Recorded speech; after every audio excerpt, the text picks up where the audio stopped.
देख रहे हैं एग्जाम टूर और आपसे बता दें आज पटना हाई कोर्ट के द्वारा एक फैसला दिया जाता है और बहुत सारे विद्यार्थी जो बीएड किए हुए हैं वह जो पहले से शिक्षक बहाल है क्या उनके पास कुछ और ऑप्शन बचता है या साफ बाहर हो गए हैं। आप देख रहे हैं यहाँ पे टोटल जजमेंट है, एक एक पॉइंट को पढ़ के सर बताएंगे और सभी बिंदु पर विश्लेषण करेंगे कि क्या आपके पास कुछ और उम्मीद है या नहीं है या साफ आप बाहर हो गए। मेरे साथ पटना हाई कोर्ट के प्रसिद्ध वकील शिवनंदन भारती सर है और विद्यार्थियों के लिए हमेशा से बहुत बड़ा काम करते हैं। फ्री ऑफ कॉस्ट 2 से 3 घंटा कोई नहीं पढ़ सकता है, एक एक बिंदु पर चर्चा करके बातचीत करके इस पर हम जानकारी देंगे, तो इसलिए वीडियो को अंत तक देखिएगा। सर आपका स्वागत है एग्जाम टूर। जी बहुत बहुत शुक्रिया आपका भी। सर जो ये जो जजमेंट आया है जी इसके बाद एक भूचाल से उन लोगों के परिवार में मच गई है जो बीएड के आधार पर छठे चरण की बहाली में उनकी नियुक्ति हो गई थी और वो नौकरी में थे।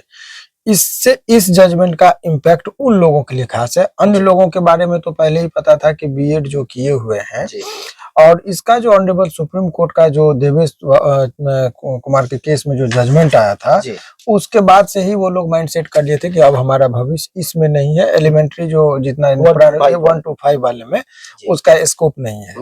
अब एक समस्या ये रह गई थी कि जिसकी ये 2023 में जब जजमेंट आया तो सवाल ये उठा कि क्या इन लोगों को जो पूर्व की बहाली है उस पर जो या नियोजन जिसका हो चुका है उस पर क्या प्रभाव पड़ेगा। तो छठे चरण में जो बहाली जितने शिक्षकों की हो गई थी बीएड डिग्रीधारी थे और 5वीं कक्षा तक में उन लोगों के लिए एक बहुत बड़ा माने ये सदमा का बात है और ये उन लोगों को है। तो सबसे पहले इस जजमेंट के बारे में बहुत लोगों को नहीं पता है, जो नौकरी में है वो भी, या वो 2 तरह का कोर्स है जो हम बताएंगे कि और उसमें सभी बीएड वाले नहीं निकल, सभी बीएड वाले बाहर नहीं है। कौन है पहले उसके बारे में हम जजमेंट से भी बताएंगे, लेकिन इससे पहले आप जो है बेसिक चीज आपको समझना होगा जो इसमें हम चाहेंगे कि कैमरा पर आप बाद में दिखा भी दीजिएगा कि बीएड 2 तरह का, एक है B.EL.ED माने बीएलएड और एक होता है बीएड, दोनों में अंतर है। तो what is the difference between, तो बीएलएड जितने हैं उनके नौकरी पर कहीं कोई प्रभाव नहीं है, कभी अभी नहीं। हाँ, बीएड जो किए हैं उस पर, तो अब दोनों में अंतर समझिए। देखिए फिर से हम कह रहे हैं जो B.EL.ED यानी कि उसको कहते हैं बीएलएड, उसका फुल फॉर्म होता है बैचलर ऑफ एलिमेंट्री एजुकेशन, जो 4 साल का कोर्स होता है। उन लोगों के लिए कहीं कोई खतरा नहीं है, ये लड़ाई उसी की है। लेकिन जो बीएड किए हैं जो 2 साल का कोर्स होता है उन लोगों के लिए नौकरी पर खतरा हो गया इस जजमेंट के बाद।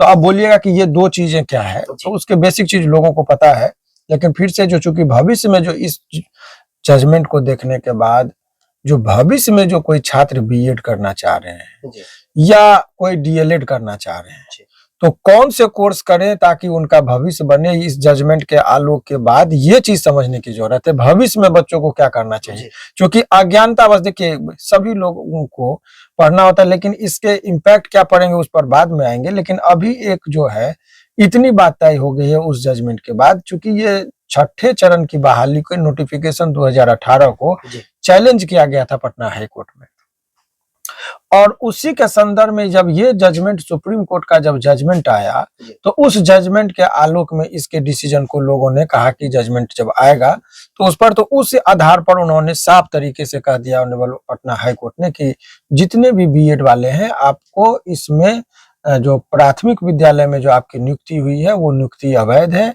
आप उसमें जो है सो आपकी नियुक्ति नहीं हो सकते हैं क्योंकि आपकी जो क्वालिफिकेशन है वो नहीं है प्राइमरी टीचर को। ये अनोखा जजमेंट था, सभी लोगों को ये था। इसके पीछे वाले वीडियो में आप ही के माध्यम से मैंने बताया था कि सरकार का लॉजिक ये है कि प्रारंभिक जो प्राइमरी स्कूल के जो बच्चे होते हैं वो उसको पढ़ाने की जो शैली होती है वो एक डिफरेंट शैली होता है, नृत्य शैली से आप पढ़ाते हैं बच्चे को, और वो बच्चे को कैसे हैंडल करना है वो एलिमेंट्री जिसको जो बेसिक नॉलेज होना चाहिए वो या तो डीएलएड वाले में है या B.EL.ED जो बताया बीएलएड जिसको बोले उसमें एलिमेंट्री यानी कि 2 साल का एलिमेंट्री एजुकेशन के बारे में और 2 साल का जो होता है वो कंबाइंड है बीएलएड। लेकिन बीएड जो किया है उसमें वो बच्चों को कैसे टैकल कीजिएगा, कैसे पढ़ाइएगा, उसको पढ़ाने की क्या शैली होनी चाहिए उसके बारे में उस सिलेबस में नहीं है। सो इन्होंने कहा कि 5वीं तक में बच्चे होते हैं और बच्चे को पढ़ाने की क्षमता, जो लोग बच्चे को पढ़ाने की क्षमता का ट्रेनिंग लिया है वही लोग एलिजिबल है। बीएड वाले अपर क्लास के बच्चे को पढ़ाने के लिए एलिजिबल है, जो छोटे कक्षा के बच्चे हैं उनको पढ़ाने में ये इसी चीज को ये क्या। अब छठे चरण के संबंध में देखिए, ये जब जजमेंट आया था तो इसमें पहले जजमेंट का उतना व्याख्या जो मुझे लगता है कि लोग नहीं समझना चाहेंगे, काम के को ज्यादा लोग ये करते हैं। 27 पेज का जजमेंट है, उतना नहीं है। अब सिंपल इसमें पैराग्राफ 28 और 29 को हम पढ़ के आपको सुना देते हैं, आप नेट पर चलाइएगा भी, लाइन बाय लाइन हम बताते हैं जिस जो रेलिवेंट पोर्शन है। उन्होंने कहा जजमेंट का लास्ट पैराग्राफ में ऑनरेबल कोर्ट का कहना है कि we find absolutely no reason to permit the notification issued by the NCT which is challenge in the above batch of writ petitions to be acted upon though the selection is prior to the judgment of the Honorable Supreme Court. We are bound by the decision of the Honorable Supreme Court, and so is the state under Article 141 of the Constitution, which has been reaffirmed in Annex P12 था, Order of the Honorable Supreme Court produced in CWJC number 160/55 of 2023 का जो था, by which 3 judge bench of the Supreme Court falling Devesh Sharma का जो case था। अब इसमें इसके बाद उन्होंने सिंपल सा इसका मीनिंग ये हुआ कि देखिए हम सुप्रीम कोर्ट के जो जजमेंट आए हैं उससे को मानने के लिए मैं बाध्य हूँ, हाई कोर्ट कह रहा है। और उस जजमेंट में 3 जज का जो जजमेंट था उन्होंने इस चीज को कहा कि बीएड वाले जो हैं सो इनएलिजिबल हैं, उनकी क्वालिटी नहीं है इनको पढ़ाने के लिए। सो उस जजमेंट के आलोक में हम भी बाध्य हैं, सो इसीलिए उस जजमेंट को मान रहे हैं। ये 28 पैराग्राफ में कहा।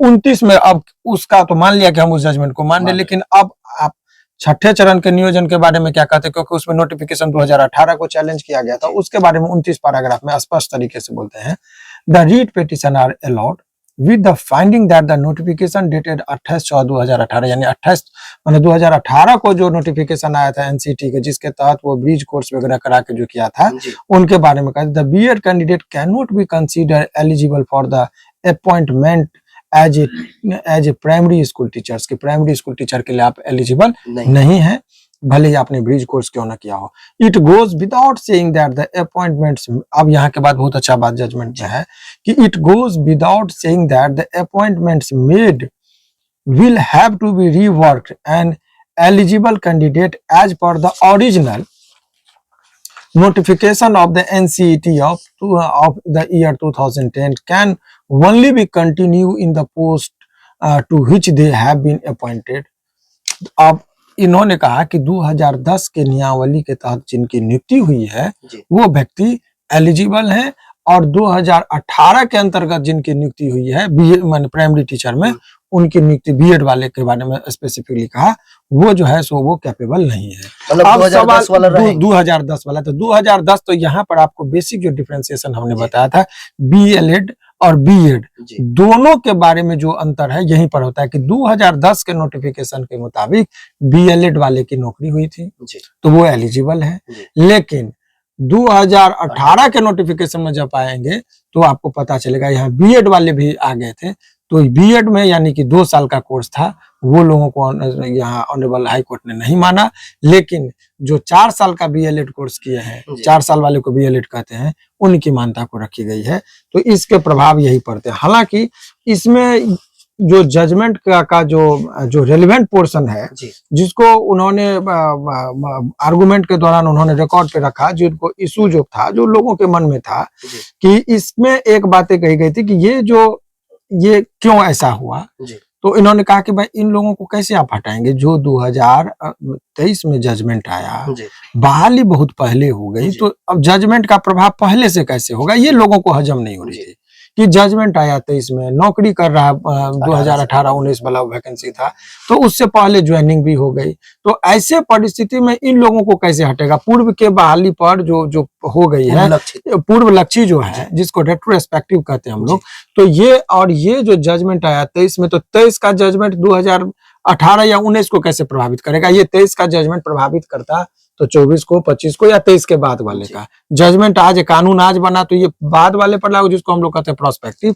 उसी पर उन्होंने पैराग्राफ 3 में इस बात को कहा कि देखिए जो चीज आपको समझने की बात है कि ये जो क्या हुआ था इस केस में, 2018 में जब ये नोटिफिकेशन आया तो लोगों ने चैलेंज किया इसको, तो उस टाइम में बहाली थी, सरकार उस टाइम में भी गलती की। अब सरकार की तरफ से क्या हुआ कि उन्होंने कहा कि हम बहाली लेंगे, क्योंकि इनके पास मजबूरी थी, तो बहाली जब आप लेंगे तो बहाली लेंगे तो उस टाइम में कोर्ट में गया मामला, तो कोर्ट ने कहा कि ठीक है आप अपना अपॉइंटमेंट इन लोगों का कराइए, लेकिन एक शर्त उनको दे दीजिए कि जो अभी हमारे पास मामला ये पेंडिंग है, जो पेंडिंग आज डिसीजन आया, बोला कि वो मामला पेंडिंग है और जो भी डिसीजन होगा इस सबको मानना पड़ेगा। इस टाइम में ये ना कहे कि हमको नौकरी से काहे निकाल रहे हैं, ये इशू नहीं उठाना है। वो जजमेंट के पैराग्राफ 3 में उस बात का भी जिक्र है, हम पढ़ देते हैं। उसी समय बोल दिया गया था। हाँ, 2021 में 16/7/2021 के बारे में। In the above writ petition by order number 3 dated 16/7/2021, a division bench of this court permitted the respondent to carry on with the process of selection and appointment during the pendency of this writ petition, but अब कह रहा है made it subject to the outcome of the writ petition and also stipulated that the candidate selected and appointed shall be made aware of the pendency of this writ petition।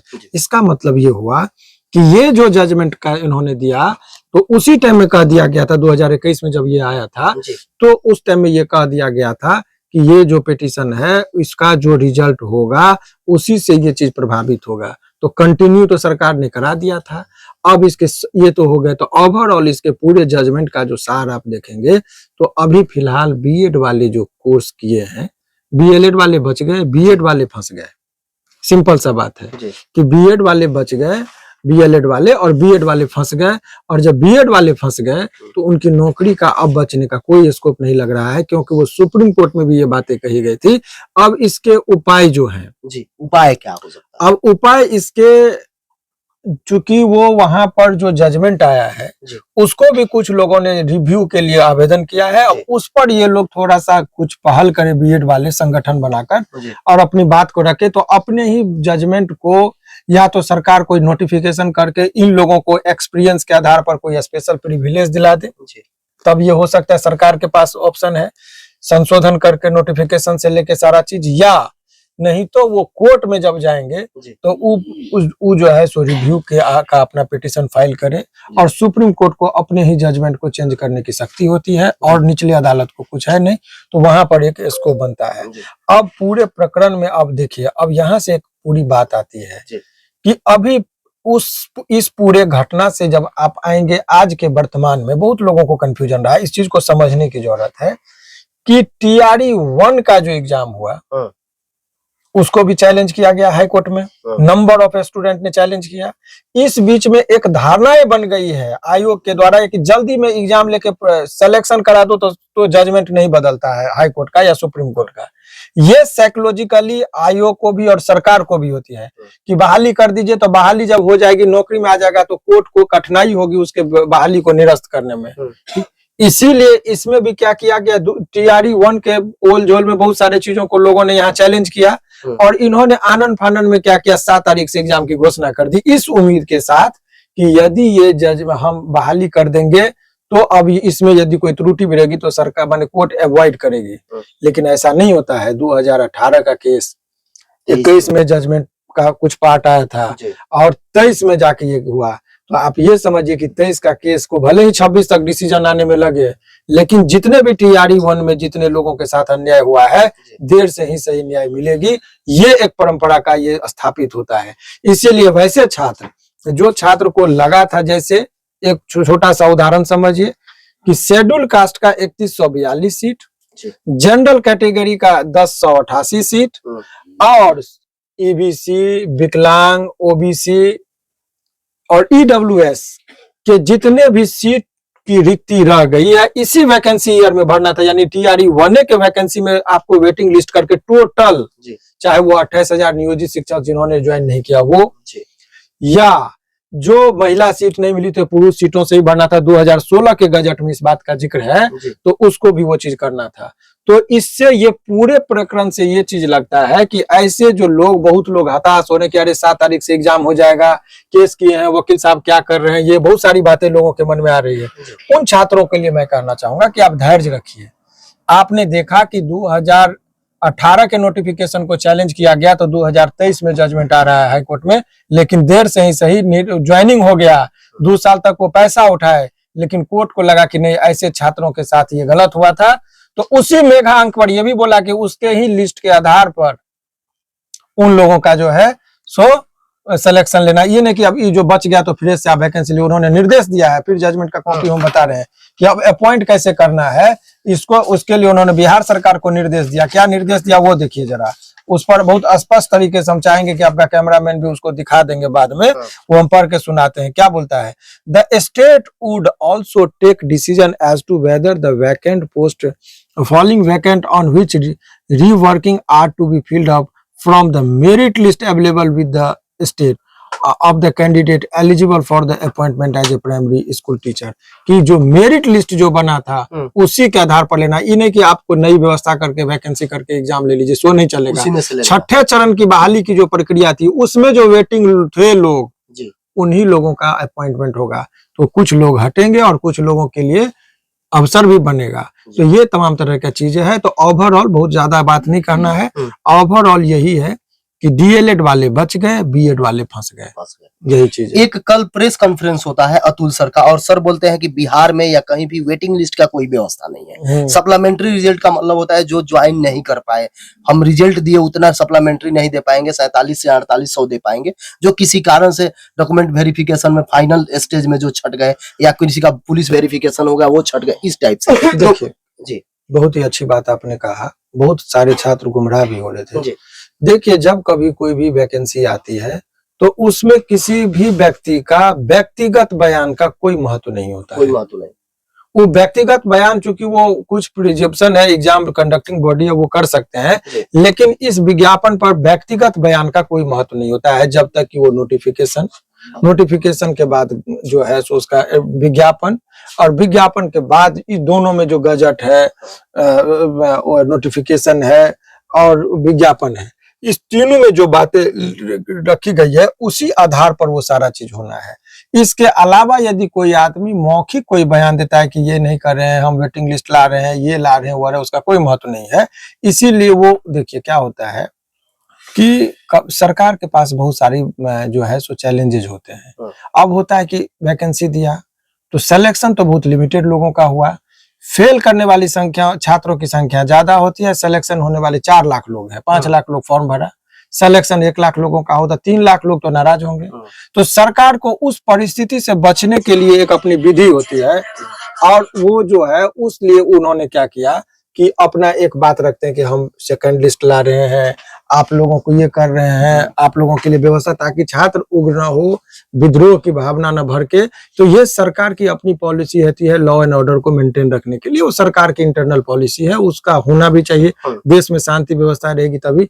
तो इतने बड़े देश में, राज्य में कहीं छात्र अराजकता की स्थिति न उत्पन्न कर दे, इसीलिए ये सब व्यक्तिगत बयान दिया जाता है। इसीलिए व्यक्तिगत बयान का कोर्ट के और कानूनी तौर पर उसका कोई महत्व नहीं है। इसीलिए उनका बयान का जिक्र करना, वो अपना, वो प्रशासनिक तौर पर वो क्या बयान देते हैं वो उनका अपना व्यक्तिगत बयान हो सकता है, लेकिन केस के मेरिट पर बयान के चीजों को हम लोग कोर्ट के अंदर नहीं ला सकते हैं, मतलब जब तक कि वो नोटिफिकेशन का कोई संशोधन का पाठ लिखित तौर पर आ ना जाए। जो अभ्यर्थी मतलब बीपीएससी टीआरई 1 में है उनके लिए कोई समस्या नहीं, जो आपसे जुड़े हुए हैं या केस किए हैं? नहीं, हमसे जुड़े हुए हैं बहुत सारे केस ग्रुप में यहाँ पर फाइल हुए हैं। तो ग्रुप में जो फाइल हुए, तो छात्रों को घबराहट, चूंकि अज्ञानता बस हो भी जाता है, स्वाभाविक सा बात है। छात्रों के मन में लग रहा है कि बाप रे बाप, इस 7 तारीख से एग्जाम ले रहा है, अब क्या होगा, हम लोग का तो वेटिंग का भी बताए थे वो भी नहीं दे रहे हैं, तो क्या अब हम लोग का अपॉर्चुनिटी जो मिलना चाहिए था वो नहीं मिला। चूंकि डीएलएड वाले को एक उत्सुकता थी कि शायद उनको नौकरी हो जाएगी, तो उन लोग को लग रहा है कि अब क्या होगा। तो एक चीज आपको बहुत ही पेशेंसली समझना होगा कि 2 दिन 4 दिन में कुछ नहीं होता है कोर्ट में। और ये आप लोग को जो डर है कि क्या ये वैकेंसी बहाली ले लेंगे सेकंड चरण का, तो क्या मेरा अब कोई केस खत्म, तो वो नहीं है। मेरिट आपका खत्म नहीं होता है। छठे चरण की बहाली हो गई थी, 2 साल तक नौकरी भी कर दिए थे, लेकिन अब वो हट रहे हैं और जो मेधावी छात्र है उनका एंट्री होगा। तो ये सब चीज को समझने की जरूरत है, इन छात्रों के लिए ये चीज देखने की जरूरत है। एक एक बिंदु को जो अभ्यर्थी नहीं समझ पा रहे थे, सभी बिंदु पर सर ने बताया साफ एकदम साधारण भाषा में, ताकि आप लोग समझ लें। इसके बावजूद भी किसी भी अभ्यर्थी को किसी प्रकार का कोई समस्या हो तो जरूर कमेंट बॉक्स में कमेंट कीजिएगा, फिर से चर्चा करेंगे। सर, समय देने के लिए बहुत बहुत धन्यवाद।